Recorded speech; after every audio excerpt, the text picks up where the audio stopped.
Assalamualaikum, you're watching another episode of Freedom Sports with me Umar Khan only on Freedom News। और last time आपकी हमारी जब मुलाकात हुई थी तो ऑफकोर्स वर्ल्ड कप के इनिशियल फेजेस थे और अब हम राउंड ऑफ 16 में दाखिल हो चुके हैं।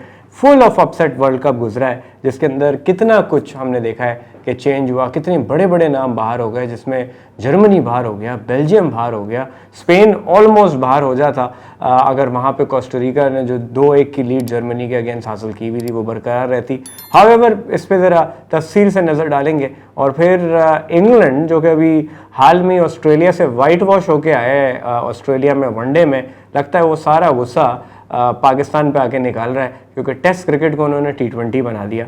पाकिस्तान के अगेंस्ट बेतहाशा रिकॉर्ड्स तोड़े पहले दिन में, जहां पे पाकिस्तान के अगेंस्ट 506 रन बना डाले और 90 ओवर भी पूरे ना खेले, 75 ओवर के अंदर ही बेड़ा गर्क कर दिया और 6.5 से ऊपर औसत इनकी थ्रू आउट रही पूरी इनिंग में। एक टेस्ट मैच में एक बड़ी गजब की बात है, 4 खिलाड़ियों ने ओपनिंग डे पे ही सेंचुरी बना ली, जिसके अंदर जैक क्रॉली ने 122 रन किए 111 गेंदों पे, बेन डकेट ने 107 रन किए 110 गेंदों पे, ओली पोप ने 108 रन किए 104 गेंदों पे और हैरी ब्रुक ने 116 गेंदों पे 153 की बारी खेली। यहाँ तक कि जायद महमूद को एक ओवर में चौका चौका छक्का चौका लगाया और सबसे गजब की बात ये थी कि 6 चौके भी एक ओवर के अंदर हैरी ब्रुक ने इस इनिंग में लगाए। तो ये एक और रिकॉर्ड जी उन्होंने अपने नाम किया। जबकि बेन स्टोक्स की बात करें तो बेन स्टोक्स ने 18 गेंदों पे 41 रन की इनिंग खेली। तो किसी किस्म से आसरा नहीं कर रही थी इंग्लिश की टीम। अब एक ही पाकिस्तान के पास सोल्यूशन है और वो ये कि किसी तरह से ये बैट आउट कर जाएं और ड्रॉ की तरफ जाएं। हाउएवर इसमें जो एक वीकनेस नज़र आई वो पाकिस्तान की बॉलिंग है। अगर इसको एनालिसिस किया जाए और देखा जाए कि वजह क्या है, तो वजह ये कि पाकिस्तान ने सारे T20 के बॉलर्स खिलाए में, लंबी क्रिकेट आप खेल नहीं रहे। फर्स्ट क्लास क्रिकेट में जो परफॉर्मर्स हैं उनके नाम आगे आ नहीं रहे क्योंकि वो लाइक्स डिसलाइक्स में मामला फंस जाता है। फिर शाहीन शाह के बगैर आपकी टीम कहाँ स्टैंड करती है, चाहे वो T20 हो, चाहे वो वनडे हो, चाहे वो टेस्ट मैच हो, वो आपने देख लिया है। अब ये बॉलर्स अच्छे हैं, एनर्जेटिक हैं, पैशनेट हैं, पेस है, सब कुछ है, लेकिन एक बड़ा वाज़ेह फ़र्क है टेस्ट मैच की लेंथ में और T20 और वनडे की लेंथ में। वाइट बॉल और रेड बॉल में एक वाज़ेह फ़र्क है जो कि हमारे इन यंगस्टर्स को समझना बड़ा ज़रूरी है। जो लंबी लंबी बॉलिंग करते हुए आ रहे हैं, 30, 40, 50 ओवर की गेंद करते हुए आ रहे हैं, उनको आप खिला नहीं रहे और आप लिमिटेड ओवर के खिलाड़ियों को मौका दे रहे हैं जो टेस्ट मैच में लंबी बॉलिंग नहीं कर सकते। फिर आपने सबसे बड़ा जो मसला क्रिएट किया है वो यही है कि आप रावलपिंडी की ट्रेडिशनल ग्रीन टॉप विकेट होती है, फर्स्ट क्लास क्रिकेट के अंदर आप देख रहे हैं जी 250, 230, 240 एवरेज फर्स्ट इनिंग टोटल है। यहाँ पे आपने बिल्कुल फ्लैट ट्रैक बना दिया है। क्यों? क्योंकि आपको एंडरसन से और उनके फास्ट बॉलर से डर लग रहा है। तो यही गलती आपने ऑस्ट्रेलिया के अगेंस्ट किया, डिफेंसिव क्रिकेट खेलने की कोशिश की, वही आपके हाथों आ गई कि एक मैच आपने ड्रॉ कर दिया बिल्कुल डेड, दूसरा मैच आपने बचा के ड्रॉ कर लिया और तीसरा मैच आप ड्रॉ की तरफ ही जा रहे थे जहां ऑस्ट्रेलिया ने एग्रेसिव क्रिकेट खेल के वो टेस्ट सीरीज आपसे छीन ली। अब ऐसा ही कुछ स्टार्ट यहाँ पे हो रहा है कि 650 रन इंग्लैंड ने कर दिए। अब पाकिस्तान मैच बचाने के लिए कोशिश करेगा कि 3 दिन बैटिंग कर ले, लेकिन फ्लैट ट्रैक तो है, लेकिन कहीं ना कहीं पाकिस्तान के बैट्समैन यहाँ पे मार खाएंगे। अब देखना यही है कि आप इस अप्रोच से अपनी क्रिकेट कहाँ लेके जा रहे हैं, इस अप्रोच से आप किस तरफ पहुँचना चाह रहे हैं। आपको लंबी क्रिकेट में चीज़ें बेहतर करनी है तो आपने उस माइंडसेट से खेलना है, आपने उस माइंडसेट पे आना है जहाँ पे आप ऐसे बॉलर तैयार करें जो टेस्ट क्रिकेट की फिटनेस पे बरकरार हो। हारिस रऊफ 13 ओवर सिर्फ कर सके पूरे मैच के अंदर और उसमें भी वो थोड़े टाइम बाद इंजर्ड होके बाहर चले गए। तो T20 के बॉलर हैं, उनकी इतनी फिटनेस नहीं है। शाहीन शाह को आपने ओवर यूज़ करके उनकी इंजरी ऐसी आ गई है कि अब उनका फ्यूचर ऑन स्टेक है कि अब आपको हर जगह उनको बड़ा देख के इस्तेमाल करना है, कहाँ खिलाना है कहाँ नहीं खिलाना है, क्योंकि अब जो उनको इंजरी हुई तो उनका बहुत जल्दी करियर ख़त्म भी हो सकता है, क्योंकि ये आपने पास्ट में अपने हर बॉलर के साथ किया। शोएब अख्तर ज़िंदगी भर उनके बॉलिंग में इंजरी के मसाइल रहे। वकार यूनुस अपने ज़िंदगी के काफ़ी अरसा इंजरी की वजह से बाहर रहे। मोहम्मद जायद आपके पास एक कमाल फास्ट बॉलर था जिसको आपने लंबे लंबे स्पेल करा के उनकी कमर फारिग करा दी। अब वही चीज़ शाहीन के साथ हो रही है कि जी उनके घुटने इतनी यंग एज पे फारिग हो गए। अब देखने की बात यह है कि फास्ट बॉलर की जो एक एज होती है जिसमें वो रिकवर कर जाता है या स्ट्रेस बर्दाश्त कर जाता है, वर्क स्ट्रेस, वो होती है तकरीबन 25-26 तक। उसके बाद बॉडी रिकवर नहीं करती। और जितनी ये लीग क्रिकेट खेली जा रही है, T20 क्रिकेट खेली जा रही है, उसमें कहीं ना कहीं आपको सोचना होगा, आपका थिंक टैंक बेहतर करना होगा, प्लेयर्स को इस मेंटालिटी से निकालना होगा कि भाई हर मैच नहीं खेलना है, देख के इस्तेमाल करना है। इसकी सबसे ब्राइट एग्जांपल आप देख लें, इंग्लैंड है, जिन्होंने 7 मैच की सीरीज में भी किस खूबसूरती से मार्क वुड और अपने दीगर बॉलर्स को रोटेट किया। और फिर वर्ल्ड कप के अंदर भी उन्होंने सेमीफाइनल और फाइनल में वुड को नहीं खिलाया, जबकि वो खेल सकते थे, 2-3 ओवर कर सकते थे, लेकिन उन्होंने नहीं खिलाया, वो दूसरे बॉलर्स के साथ गए। वहीं पाकिस्तान ने एक इंजर्ड शाहिन शाह को खिला के क्या किया कि एन मोमेंट पे वो इंजर्ड हो गए और वहाँ पाकिस्तान को मैच कॉस्ट हो गया। खैर पुरानी बात है वो, लेकिन आगे बढ़ने के लिए पाकिस्तान को अब बहुत सी चीज़ें देखनी होंगी, वरना आपकी क्रिकेट कहीं नहीं जा रही। आप T20 के अंदर सही है, डिसेंट कर लेते हैं, वनडे में मोर और लेस कर लेते हैं, लेकिन असली क्रिकेट टेस्ट क्रिकेट है, जहाँ पे आपका माइंडसेट ही नहीं है कि हमने टेस्ट क्रिकेट खेलनी है। यंग बच्चे कहते हैं कि जी हमें 3 घंटे का मैच खिला दो, बस हमारे लिए काफ़ी है, लीग्स खिला दो काफ़ी है। वो खिलाड़ी कहाँ हैं जिनके पास वो टेम्परामेंट हो, पूरा पूरा दिन विकेट पे स्टे करें? किधर है हमारे पास नए यूनुस खान, किधर है हमारे पास नए मिसबा, कहाँ है हमारे पास वो बॉलर जो पूरा पूरा दिन बॉल कर सकते हैं? नुमान अली एक बॉलर थे, लंबे स्पेल कर सकते हैं, आपने उनकी जगह जाहिद महमूद को खिलाया, जिन्होंने 4 आउट तो किए हैं लेकिन 235 रन दिए हैं 7 रन पर ओवर की औसत से।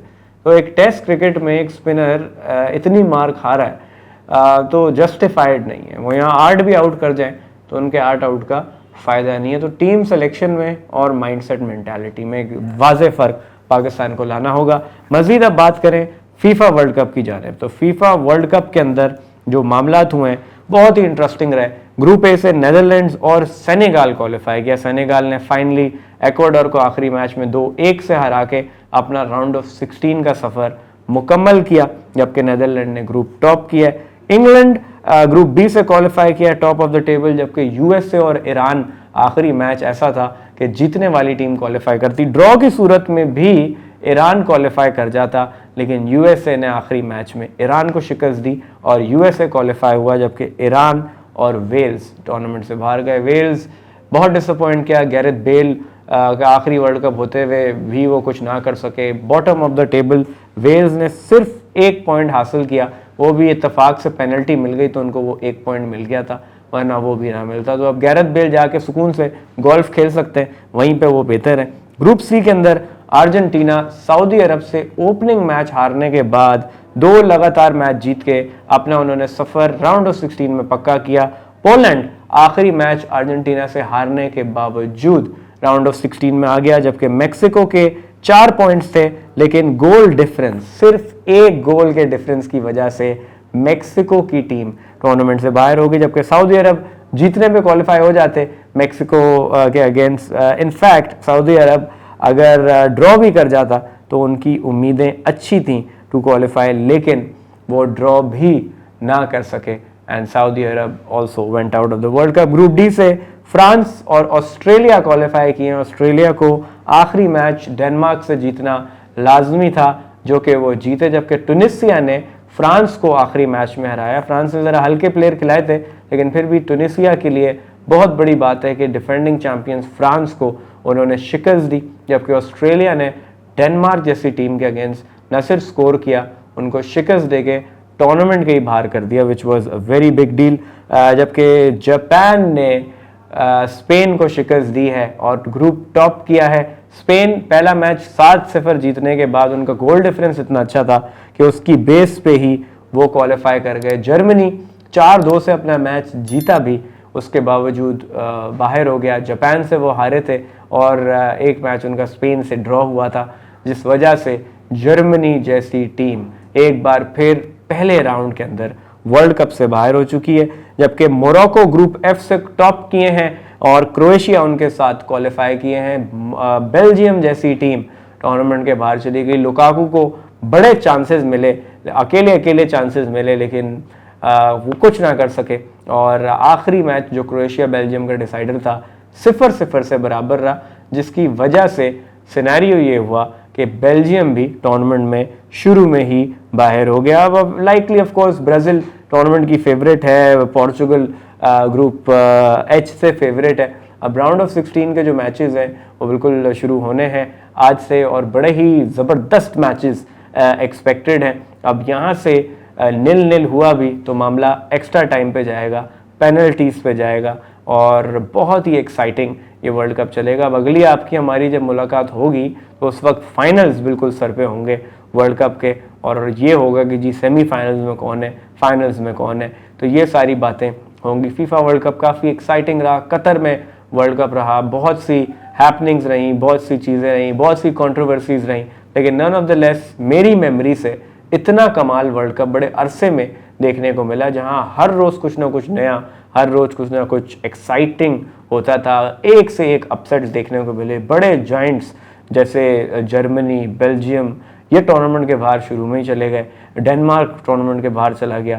तो ये जितने जो प्रोटेस्ट डेनमार्क कर रहे थे कि जी हम प्रोटेस्ट में किट दूसरी पहनेंगे, अब घर जाके प्रोटेस्ट करें। जर्मनी वो जो अपने हाथ मुंह पे रख के तस्वीरें खिंचा रहे थे प्रोटेस्ट में, वो भी अब मुंह पे हाथ रख के एयरपोर्ट रवाना होके घर चले जाए, क्योंकि वो भी फर्स्ट राउंड में बाहर जा चुके। तो बहुत ही एक्साइटिंग फीफा वर्ल्ड कप रहा। पाकिस्तान के हालात फिलहाल टेस्ट सीरीज में बुरे हैं, कुछ सबक सीख लें, अभी भी सबक सीख लें, अगले मैच में, अगले मैचेस में अच्छी विकेट डाल लें। आप हारेंगे, इससे ज़्यादा क्या होगा?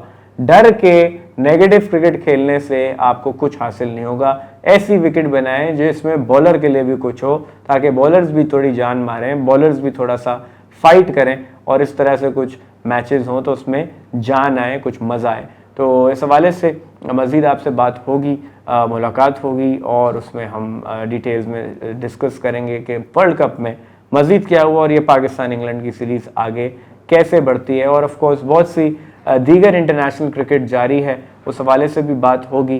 पाकिस्तान की क्रिकेट, ख़ास तौर पे टेस्ट क्रिकेट के ऊपर बहुत से सवाल उठते हैं, वो सवाल की उम्मीद है हमें जवाब मिल जाए, क्योंकि पिछले कई सालों में जवाब ना मिल सकें। ऑल्दो टीम में कुछ इम्प्रूवमेंट्स हैं, लेकिन जो माइंडसेट मेंटालिटी है अभी भी वो कहीं ना कहीं नेगेटिव है, उसको पॉजिटिव करना होगा। आप लोग अपना फीडबैक ज़रूर हमारे साथ शेयर कर सकते हैं। कोई सवाल है तो कमेंट्स में मेंशन कर सकते हैं। हमें सब्सक्राइब करना ना भूलिएगा। उमर खान को दीजिए इजाज़त, आप लोगों से मुलाकात होगी next week only on Freedom News with the program Freedom Sports. So till next time, keep smiling, stay safe, and Pakistan Zindabad.